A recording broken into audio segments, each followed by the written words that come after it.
तर भावांनो, सध्याला आपण आहे छत्रपती संभाजीराजे यांच्या समाधीस्थळी. पाठीमागे जर बघितलं छत्रपती संभाजीराजे यांची भरपूर मोठी यांनी मूर्ती लावलेली आहे.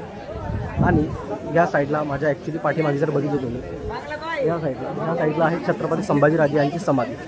तर क्राऊड बघू शकता, क्राऊड मोठ्या संख्येने याच ठिकाणी येत असतो त्यांना अभिवादन करण्यासाठी. जे स्मारक आहे तुम्हाला जवळून दाखवतो कशा प्रकारे आहे. बघू शकता भावांनो.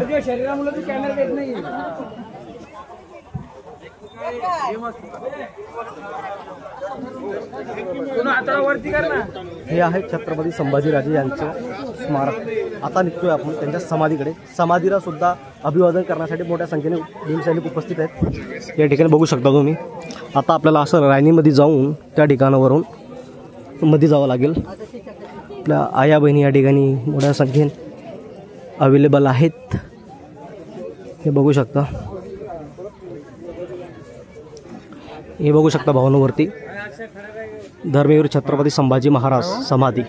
ठीक आहे, हे छत्रपती संभाजीराजे यांचे समाधीस्थळ आहे.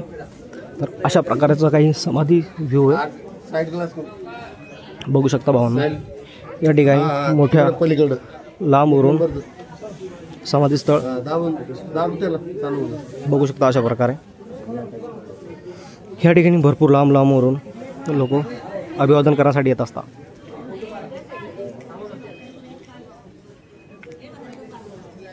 तर असा काही व्ह्यू आहे ह्या जे आपल्याला माझ्या पाठीमागे दिसते तुम्हाला छत्रपती संभाजीराजे यांचं समाधीस्थळ. तर याचा व्ह्यू काही असा आहे. आणि वरती पण फार जुनं बांधकाम तुम्हाला केलेलं दिसतंय बघू शकता. खालती जर बघितलं तुम्ही बघू शकता भावांनो, अशा प्रकारे छत्रपती संभाजीराजे यांचं समाधीस्थळ आहे. आणि या ठिकाणी मोठ्या संख्येने आपल्या आया बहिणी उपस्थित आहेत छत्रपती संभाजीराजे यांना अभिवादन करण्यासाठी.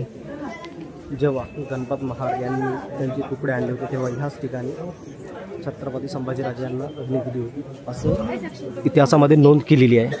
ठीक आहे, तर बघू शकता हे समाधीस्थळ त्यांचं या ठिकाणी अग्नी दिली गेली होती असं म्हणतात इतिहासामध्ये. आता खरा इतिहास काय आहे हे कोणाला सुद्धा माहिती नाही आणि मला आता लगेच नाही. ठीक आहे, तर भावांनो, मोठ्या संख्येने या ठिकाणी आपले भीम अनुयायी दरवर्षी 1 तारखेला या ठिकाणी अभिवादन करण्यासाठी येतात. तर भावांनो, क्राऊड पुन्हा बघा. छत्रपती संभाजीराजे यांचे समाधीस्थळ आहे. भरपूर लांबवरून या ठिकाणी पूर्ण भीम अनुयायी येत असतात.